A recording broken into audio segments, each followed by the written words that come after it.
প্রিয় শ্রোতা, আসসালামু আলাইকুম। আজ আপনাদের জন্য উপস্থাপন করছি সিরাতের সপ্তম পর্ব। আর সিরাতের সপ্তম পর্বে আপনাদের জন্য থাকছে নবী করিম সাল্লাল্লাহু আলাইহি সাল্লামের ইসলাম প্রচারে আত্মনিয়োগ, ৩ বছর গোপনে প্রচার, ইসলাম কবুলকারী প্রথম দল, সালাত বা প্রার্থনা, প্রকাশ্য প্রচার, নবী করিম সাল্লাল্লাহু আলাইহি সাল্লামের প্রকাশ্য দাওয়াতের প্রথম আদেশ, আত্মীয় স্বজনদের নিকট প্রচারের নির্দেশ এবং সাফা পর্বতের উপর নবী করিম সাল্লাল্লাহু আলাইহি সাল্লামের অবস্থান। আশা করছি সিরাতের এই ধারাবাহিক আয়োজনের শেষ পর্যন্ত আমাদের সাথেই থাকবেন। নবী করিম সাল্লাল্লাহু আলাইহি সাল্লামের ইসলাম প্রচারে আত্মনিয়োগ, ৩ বছর গোপনে প্রচার। সূরা মুদাসসিরের প্রথম আয়াত প্রথম থেকে ষষ্ঠ আয়াত পর্যন্ত, যেখানে আল্লাহ রাব্বুল আলামিন বলেন, ওহে বস্ত্র আবৃত ব্যক্তি, ওঠো, সতর্ক করো, আর তোমার প্রতিপালকের শ্রেষ্ঠত্ব ঘোষণা করো। তোমার পোশাক পরিচ্ছদ পবিত্র রাখো, যাবতীয় অপবিত্রতা থেকে দূরে থাকো। কারো প্রতি অনুগ্রহ করো না অধিক পাওয়ার উদ্দেশ্যে। তোমার প্রতিপালকের সন্তুষ্টির জন্য ধৈর্য ধরো। সূরা মুদাসসিরের এই আয়াতসমূহ নাজিল হওয়ার পর রাসূলুল্লাহ সাল্লাল্লাহু আলাইহি সাল্লাম পথহারা মানুষদেরকে আল্লাহর পথে দাওয়াত দেওয়ার কাজ শুরু করলেন, এমন অবস্থায় যে তার জাতি কুরাইশদের মূর্তি ও প্রতিমার পূজা অর্চনা ব্যতীত কোনো দিন ছিল না। তাদের সঠিক কোনো হজ ছিল না, তবে তারা হজ করত যেভাবে তাদের পিতৃপুরুষদেরকে দেখেছে। তাদের আত্মমর্যাদা ও বংশগৌরব ব্যতীত কোনো সচ্চরিত্র ছিল না। তাদের কোনো সমস্যা তলোয়ার ব্যতীত সমাধান হতো না। তা সত্ত্বেও মক্কা ছিল আরববাসীগণের ধর্মীয় চেতনার কেন্দ্রস্থল। এ মক্কাবাসীই ছিলেন কাবার তত্ত্বাবধায়ক ও খাদেমগণ। এজন্যই দূরবর্তী স্থানের তুলনায় মক্কায় সংস্কারমুখী কর্মসূচি বাস্তবায়নের ব্যাপারটি ছিল অনেক বেশি কঠিন ও কষ্টকর। এ অবস্থার পরিপ্রেক্ষিতেও প্রাথমিক পর্যায়ে মক্কায় প্রচার ও তাবলীগের কাজকর্ম সন্তপর্ণে ও সঙ্গোপনে করার প্রয়োজন ছিল, যাতে মক্কাবাসীগণের সামনে আকস্মিকভাবে বৈপ্লবিক কিংবা উত্তেজনামূলক কোনো অবস্থার সৃষ্টি হয়ে না যায়। ইসলাম কবুলকারী প্রথম দল, এটা খুবই স্বাভাবিক এবং সঙ্গত কথা যে যারা রাসূলুল্লাহ সাল্লাল্লাহু আলাইহি সাল্লামের সবচেয়ে কাছের, সবচেয়ে ঘনিষ্ঠ এবং সবচেয়ে নির্ভরযোগ্য ছিলেন, সর্বপ্রথম তিনি তাঁদেরই নিকট ইসলামের দাওয়াত পেশ করেছিলেন। এ দলের মধ্যে ছিলেন পরিবারের লোকজন, ঘনিষ্ঠ আত্মীয় এবং ঘনিষ্ঠ বন্ধুবান্ধব। অধিকন্তু প্রাথমিক পর্যায়ে তিনি ওই সকল লোককে সত্যের প্রতি আহ্বান জানিয়েছিলেন যাঁদের মুখমণ্ডলে কল্যাণ এবং সত্যপ্রীতির আভাস ছিল সুস্পষ্ট। তাছাড়া যারা নবী করিম সাল্লাল্লাহু আলাইহি সাল্লামের সততা, সত্যবাদিতা এবং পরিষ্কার পরিচ্ছন্নতা সম্পর্কে সুবিদিত ছিলেন এবং এ কারণে তাঁর প্রতি এত বেশি অনুরক্ত এবং শ্রদ্ধাশীল ছিলেন যে প্রথম অবস্থানেই সাড়া দিয়ে তাঁরা ইসলাম কবুল করেন এবং প্রথম মুসলিম হওয়ার এক দুর্লভ গৌরব অর্জন করেন। এদের তালিকার শীর্ষে ছিলেন উম্মুল মুমিনিন নবীপত্নী খাদিজাতুল কুবরা রাদিয়াল্লাহু তাআলা আনহা, তাঁর স্বাধীনতাপ্রাপ্ত কৃতদাস জাদ বিন হারিসাহ বিন সুরাহবিল কালভি, তার চাচাতো ভাই আলী বিন আবু তালিব, যিনি তখনও তার লালন পালনাধীন শিশু ছিলেন, এবং তার সাওর গুহার সঙ্গী আবু বকর সিদ্দিক রাদিয়াল্লাহু তাআলা আনহু। এরা সকলে প্রথম দিনেই মুসলিম হয়েছিলেন।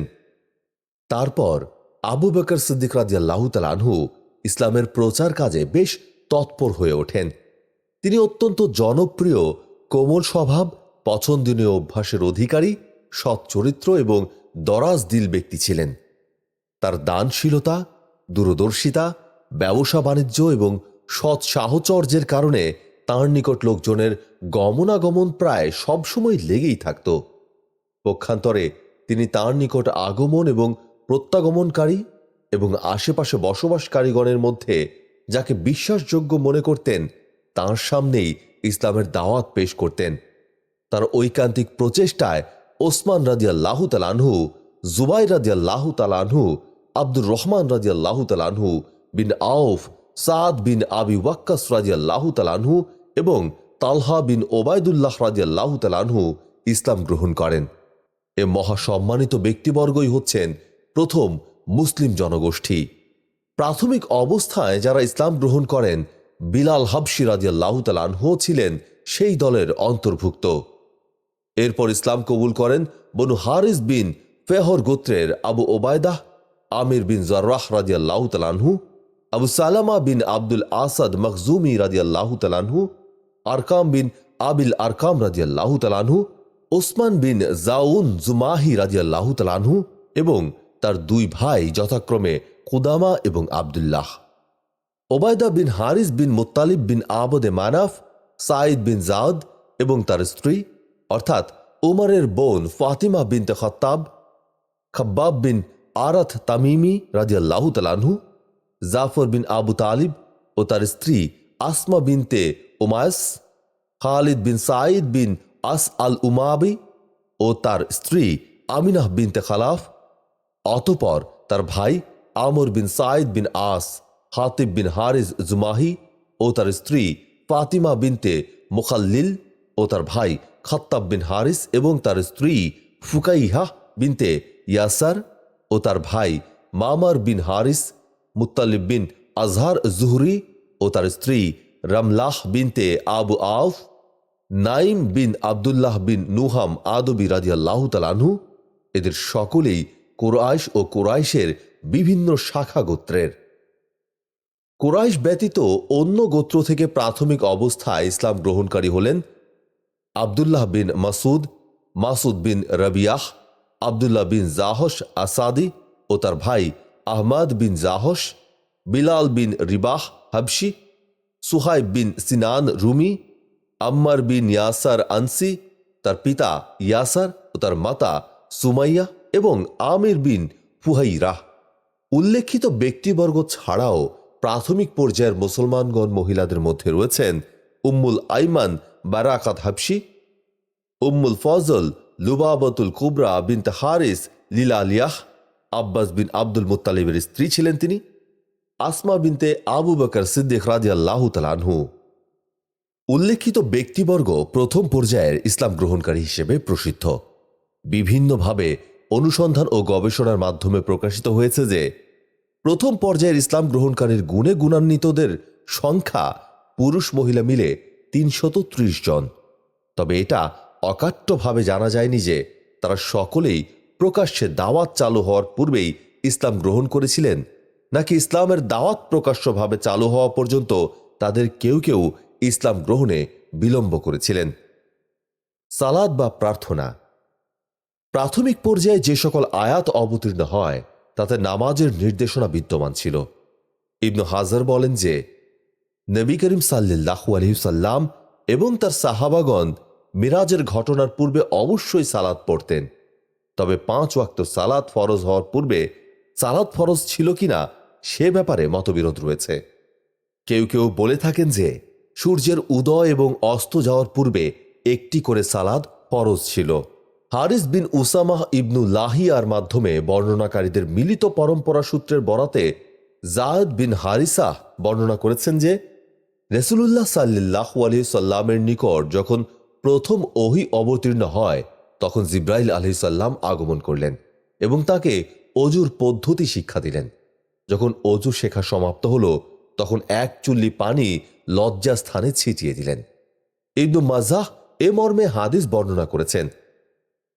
বারা বিন আজিব এবং ইবনু আব্বাস হতেও ওই ধরনের হাদিস বর্ণিত হয়েছে।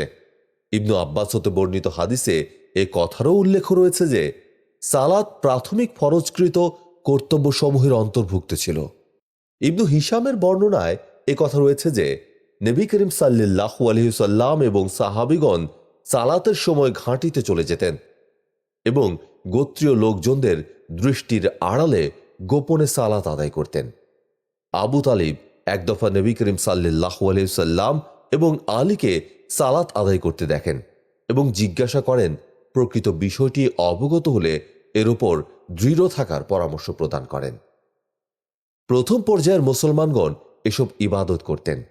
সালাত সংশ্লিষ্ট ইবাদত ব্যতীত অন্য কোনো ইবাদত বা আদেশ নিষেধের কথা জানা যায় না।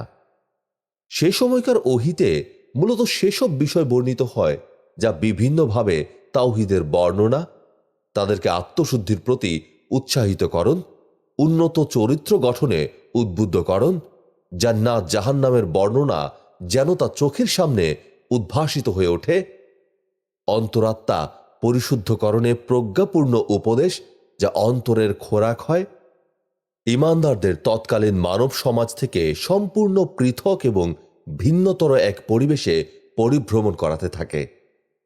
এভাবে ৩ বছর অতিক্রান্ত হয়, কিন্তু ইসলামের দাওয়াত গুটি কয়েক ব্যক্তির মধ্যেই সীমাবদ্ধ ছিল।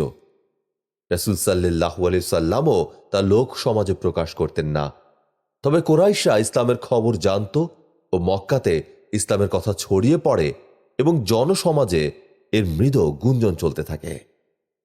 আবার কেউ কেউ একে ঘৃণা করত এবং মুমিনদের সঙ্গে শত্রুতা ভাব দেখাত, তবে সামনাসামনি কিছু বলতো না যতক্ষণ পর্যন্ত না রাসূলুল্লাহ সাল্লাল্লাহু আলাইহি সাল্লাম দ্বীন ধর্মে হস্তক্ষেপ করতেন এবং তাদের ভিত্তিহীন ও মন গড়া ইলাহ মূর্তিসমূহের সমালোচনা না করতেন।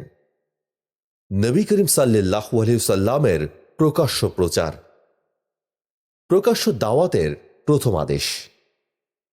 ভ্রাতৃত্ব বন্ধনে আবদ্ধ ও পরস্পর সাহায্য সহযোগিতার মাধ্যমে মুমিনদের যখন একটি দল সৃষ্টি হল এবং রিসালাতের বোঝা বহনের মতো যোগ্যতা অর্জিত হল ও ইসলাম তার নিজ অবস্থানকে কিছুটা শক্তিশালী করতে সক্ষম হল, তখন রাসূল পাক সাল্লাল্লাহু আলাইহি সাল্লাম প্রকাশ্যভাবে ইসলামের দাওয়াত দেওয়া ও বাতিল দ্বীন উপাস্যদেরকে উত্তম পন্থায় প্রতিহত করতে আদিষ্ট হলেন। এই বিষয়ে সর্বপ্রথম আল্লাহ তাআলার এ বাণী অবতীর্ণ হয়, আর তুমি সতর্ক করো তোমার নিকট আত্মীয় স্বজনদের। সূরা শুআরা আয়াত 214। এটি হচ্ছে সূরা শুআরার আয়াত এবং এ সূরাতে সর্বপ্রথমে মূসা আলাইহিস সালামের ঘটনা বর্ণনা করা হয়েছে। এতে মূসা আলাইহিস সালামের নবুয়তের প্রারম্ভিক কাল কিভাবে অতিবাহিত হয়েছিল, বনী ইসরাইল সহ কিভাবে তিনি হিজরত করে ফিরাউনের কবল থেকে পরিত্রাণ লাভ করলেন এবং পরিশেষে কিভাবে সদল বলে ফেরাউনকে নিমজ্জিত করা হলো, সেসব কথা বলা হয়েছে। অন্য কথায়, ফিরাউন এবং তার কওমকে আল্লাহর দ্বীনের দাওয়াত প্রদান করতে গিয়ে মূসা আলাইহিস সালামকে যে সকল পর্যায়ে অতিক্রম করতে হয়েছিল, এ ছিল সেই কর্মকাণ্ডের একটি সমন্বিত আলোচনা। রাসূলুল্লাহ সাল্লাল্লাহু আলাইহি সাল্লামকে যখন দ্বীনের প্রকাশ্য দাওয়াত পেশ করার নির্দেশ দেয়া হলো, সেই প্রসঙ্গে মূসা আলাইহিস সালামের ঘটনাবলীর বিস্তারিত বিবরণাদি এ কারণেই তুলে ধরা হলো যাতে প্রকাশ্য দাওয়াতের পর কিভাবে মিথ্যা এবং বাতিলের মধ্যে সংঘাত সৃষ্টি হয়ে যায় এবং হকপন্থীদের কিভাবে অন্যায় অত্যাচারের সম্মুখীন হতে হয় তার একটি চিত্র নবী করিম সাল্লাল্লাহু আলাইহি সাল্লাম এবং সাহাবীগণের সম্মুখে বিদ্যমান থাকে। এ সূরার মধ্যে নবী রাসূলদের মিথ্যা প্রতিপন্নকারী জাতিসমূহ যথা ফিরাউন ও তার দল ব্যতীত নূহ আলাইহিস সালামের সম্প্রদায়, আদ, সামুদ, ইব্রাহিম আলাইহিস সালামের সম্প্রদায়, লূত এর সম্প্রদায় এবং আসহাবুল আইকার পরিণতির কথাও উল্লেখিত হয়েছে।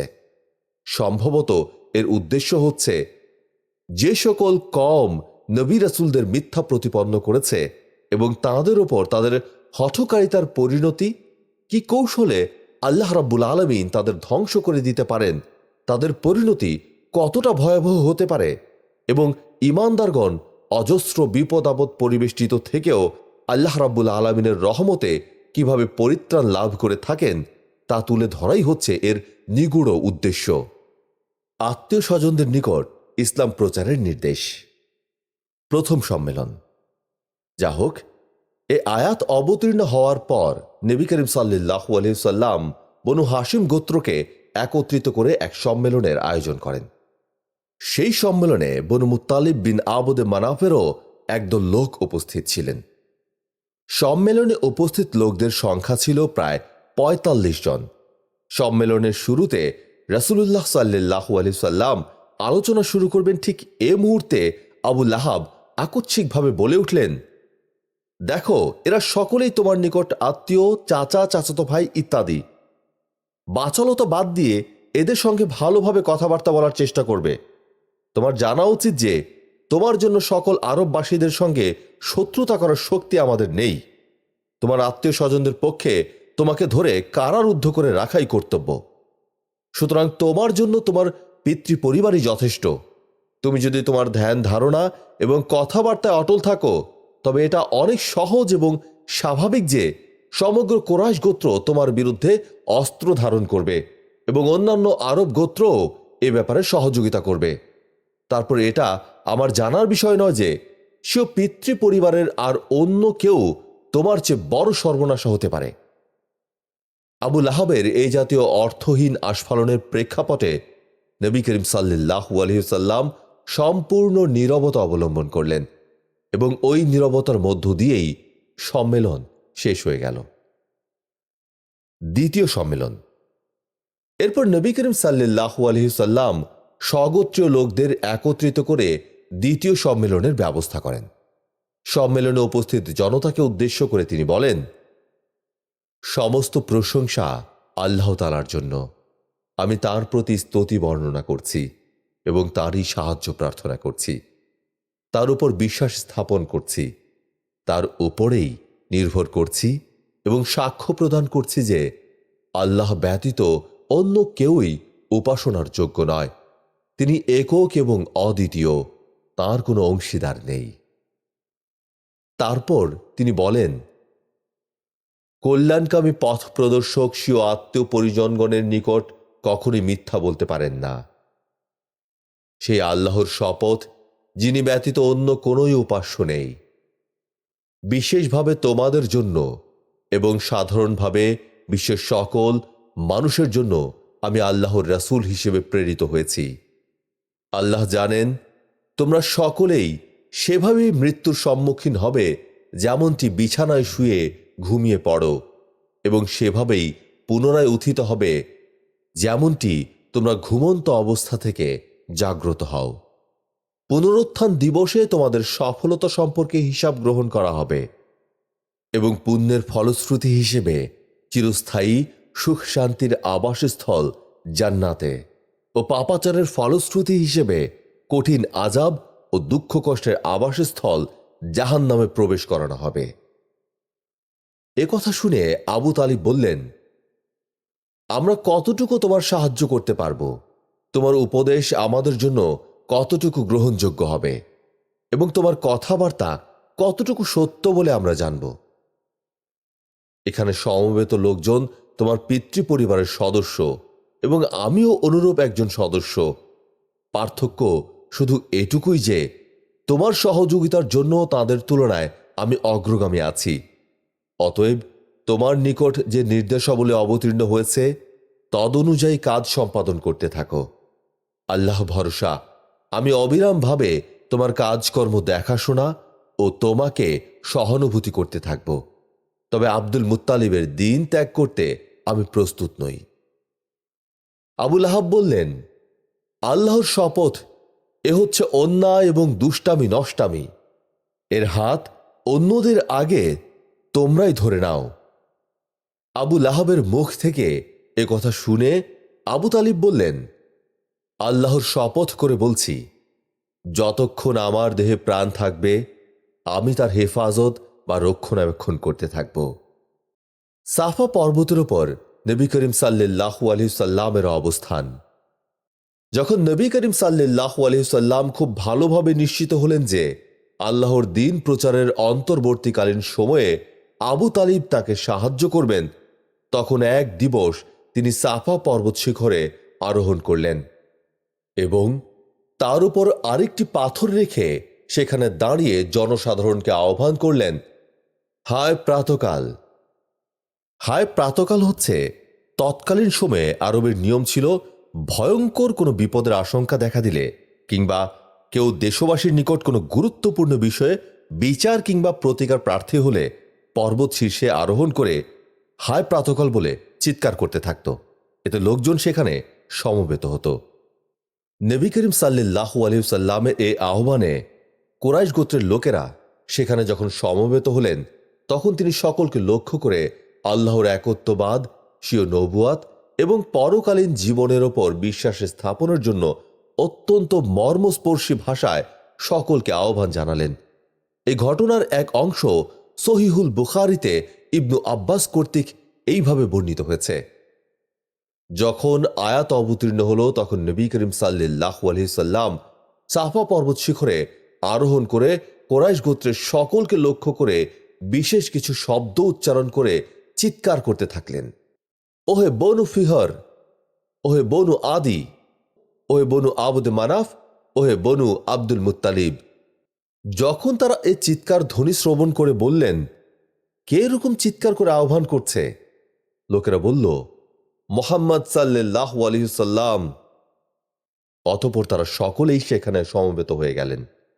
এমনকি কোনো ব্যক্তির পক্ষে তার উপস্থিতি সম্ভব না হলে ব্যাপারটি সম্পর্কে অবগত হওয়ার জন্য তিনি প্রতিনিধি প্রেরণ করলেন। ফল কথা হচ্ছে, কুরাইশ গোত্রের সকলেই সেখানে উপস্থিত হয়েছিলেন। আবু লাহাবও উপস্থিত ছিলেন। তারপর নবী করিম সাল্লাল্লাহু আলাইহি ওয়াসাল্লাম বললেন, হে কুরাইশ বংশীয়গণ, তোমরা বলো, আজ পর্বত শিখরে দাঁড়িয়ে যদি আমি তোমাদেরকে বলি যে পর্বতের অন্যদিকে এক প্রবল শত্রু সৈন্যবাহিনী তোমাদের যথাসর্বস্ব লুণ্ঠনের জন্য অপেক্ষা করছে, তাহলে তোমরা আমার এই কথার উপর বিশ্বাস স্থাপন করবে কি? সকলে সমস্বরে উত্তর দিল, হ্যাঁ, নিশ্চয়ই, বিশ্বাস না করার কোনো কারণ নেই। আমরা কখনো আপনাকে মিথ্যার সংস্পর্শে আসতে দেখিনি। তখন নবী করিম সাল্লাল্লাহু আলাইহি ওয়াসাল্লাম গুরুগম্ভীর কণ্ঠে বলতে লাগলেন, যদি তাহাই হয় তবে শ্রবণ করুন। আমি আপনাদেরকে পাপ ও আল্লাহ দ্রোহিতার ভীষণ পরিণাম ও তজ্জন্যিত অবশ্যম্ভাবী কঠোর দণ্ডের কথা স্মরণ করিয়ে দেওয়ার জন্য প্রেরিত হয়েছি। অতঃপর সাধারণ ও বিশেষভাবে সকলকে সত্যের পথে আহ্বান জানালেন এবং তাদেরকে আল্লাহ রাব্বুল আলামিনের কঠিন শাস্তির ভয় প্রদর্শন করে বললেন, হে কুরাইশগণ, তোমরা নিজেদেরকে জাহান্নামের আগুন থেকে রক্ষা করো এবং তোমাদের নিজেদেরকে আল্লাহর নিকট সঁপে দিয়ে তার সন্তুষ্টি অর্জন করো। হে বনু কাব বিন লুয়াই, তোমরা নিজেদেরকে জাহান্নামের আগুন থেকে রক্ষা করো, কেননা আমি তোমাদের কোনো উপকার বা ক্ষতি করার ক্ষমতা রাখি না। হে বনু কাব বিন মুররাহ, তোমরা নিজেদেরকে জাহান্নামের আগুন থেকে রক্ষা করো। হে বনু কুসাই সম্প্রদায়, তোমরা নিজেদেরকে জাহান্নামের আগুন থেকে রক্ষা করো, কেননা আমি তোমাদের কোনো উপকার বা ক্ষতি করার ক্ষমতা রাখি না। হে বনু আবদে মানব সম্প্রদায়, তোমরা নিজেদেরকে জাহান্নামের আগুন থেকে রক্ষা করো, কারণ আমি আল্লাহর নিকট তোমাদের উপকার বা অপকার কিছুরই মালিক নই। আমি আল্লাহর নিকট তোমাদের জন্য কোনো উপকারে আসব না। হে বনু আবদে শামস, তোমরা নিজেদেরকে জাহান্নামের আগুন থেকে বাঁচাও। হে বনু হাসিম, তোমরা নিজেদেরকে জাহান্নামের আগুন থেকে বাঁচাও। হে বনু আব্দুল মুত্তালিব সম্প্রদায়, তোমরা নিজেদেরকে জাহান্নামের আগুন থেকে বাঁচাও, কারণ আমি তোমাদের উপকার বা অপকার কিছুরই মালিক নই। আমি আল্লাহর নিকট তোমাদের জন্য কোনো উপকারে আসব না। আমার নিকট থেকে তোমরা ইচ্ছা মতো কোনো সম্পদ চাইতে পারো, কিন্তু আমি আল্লাহর নিকট তোমাদের জন্য কোনো উপকারে আসব না। হে বনু আব্বাস বিন আব্দুল মুত্তালিব, আমি আল্লাহর নিকট তোমাদের জন্য কোনো উপকারে আসব না। হে সাফিয়া বিনতে আব্দুল মুত্তালিব, রাসূলুল্লাহ সাল্লাল্লাহু আলাইহি ওয়াসাল্লামের ফুফু, আমি আপনার জন্য আল্লাহর নিকট কোনো উপকারে আসব না। হে ফাতিমা বিনতে মুহাম্মদ, তুমি নিজেকে জাহান্নাম থেকে বাঁচাও, কারণ আমি আল্লাহর নিকট তোমাদের উপকার অপকার কিছুরই মালিক নই। আমি তোমার জন্য আল্লাহর নিকট কিছুই করতে পারবো না, তবে তোমাদের সঙ্গে যে আত্মীয়তা রয়েছে তা আমি দুনিয়াতে অবশ্যই আর্দ্র রাখব, অর্থাৎ যথাযথভাবে আত্মীয়তা বজায় রাখব। যখন এই ভীতি প্রদর্শনমূলক বক্তব্য শেষ হলো, সম্মেলন ভেঙে গেল, লোকজন যার যার মতো চলে গেল, কেউ কোনো প্রতিবাদ করল না। কিন্তু আবু লাহাব মন্দ উদ্দেশ্য নিয়ে নবী করিম সাল্লাল্লাহু আলাইহি সাল্লামের নিকটে এসে বলে উঠলেন, তোর সর্বনাশ হোক, এই জন্যই কি তুই এখানে আমাদেরকে সমবেত করেছিস? এর ফলশ্রুতিতে আয়াতে কারিমা অবতীর্ণ হল, আবু লাহাবের হাত ধ্বংস হোক। সূরা লাহাব আয়াত 1। এভাবে উচ্চ কণ্ঠে আহ্বানের উদ্দেশ্য ছিল দ্বীনের দাওয়াতের বাণী পৌঁছে দেয়া। এর মাধ্যমে রাসূল করিম সাল্লাল্লাহু আলাইহি সাল্লাম তার নিকটস্থ লোকদের মাঝে এটা পরিষ্কার করলেন যে তার রিসালাতের সত্যায়ন করার অর্থই হচ্ছে রাসূল করিম সাল্লাল্লাহু আলাইহি সাল্লাম এবং তাদের মধ্যে একটা সৌহার্দ্যপূর্ণ জীবনের সূত্রপাতকরণ। আর আরবে যে আত্মসম্বন্ধের যে মজবুত ভিত্তি রয়েছে তা আল্লাহর পক্ষ থেকে আসা সতর্কবাণীর তুলনায় নিতান্তই নগণ্য। এর প্রতিধ্বনি মক্কার অলিতে গলিতে পৌঁছয়নি এমন সময় নাজিল হল, কাজেই তোমাকে যে বিষয়ের হুকুম দেয়া হয়েছে তা জোরে সোরে প্রকাশ্যে প্রচার করো, আর মুশরিকদের থেকে মুখ ফিরিয়ে নাও। সূরা আল হিজর আয়াত 94। এই আয়াত অবতীর্ণের পর নবী করিম সাল্লাল্লাহু আলাইহি সাল্লাম মুশরিক সমাজে ও অলিগলি ঘুরে ঘুরে প্রকাশ্যভাবে দাওয়াত দেওয়া শুরু করলেন। তাদের নিকট আল্লাহর কিতাব পড়ে শোনাতে থাকলেন। অন্যান্য রাসূলগণ যা দাওয়াত দিতেন তাই প্রচার করতে থাকলেন, অর্থাৎ, হে আমার সম্প্রদায়, তোমরা আল্লাহর ইবাদত করো, তিনি ছাড়া তোমাদের কোনো ইলাহ নেই, এবং দৃষ্টির সামনেই আল্লাহর ইবাদত করতে লাগলেন। অতঃপর তিনি প্রকাশ্য দিবালোকে কুরাইশ নেতাদের সম্মুখে কাবাহ প্রাঙ্গণে সালাত আদায় করতেন। তার দ্বীনের দাওয়াত দ্রুত ছড়িয়ে পড়তে লাগল এবং একের পর এক লোকজন শান্তির ধর্ম ইসলামে দীক্ষিত হতে থাকলেন। ফলশ্রুতিতে যারা ইসলাম গ্রহণ করেছেন এবং যারা ইসলাম গ্রহণ করেননি, এ উভয় দলের বাড়িতে বাড়িতে হিংসা বিদ্বেষ শত্রুতা বিরোধিতা ক্রমেই বেড়েই চলল এবং কুরাইশগণ সর্বদিক থেকে মুমিনদের ঘৃণা করতে থাকলেন এবং তাদের সাধ্যমতো ইসলামের সঙ্গে মন্দ আচরণ করতে লাগলেন। প্রিয় শ্রোতা, আজ আপনাদের জন্য উপস্থাপন করেছি সিরাতের 7ম পর্ব। আশা করছি আমাদের এই উপস্থাপন আপনাদের ভালো লেগেছে। সিরাতের ধারাবাহিক উপস্থাপনের পরবর্তী পর্ব শুনবার জন্য আপনাদের আমন্ত্রণ রইল। আজ এ পর্যন্তই। আল্লাহ হাফেজ।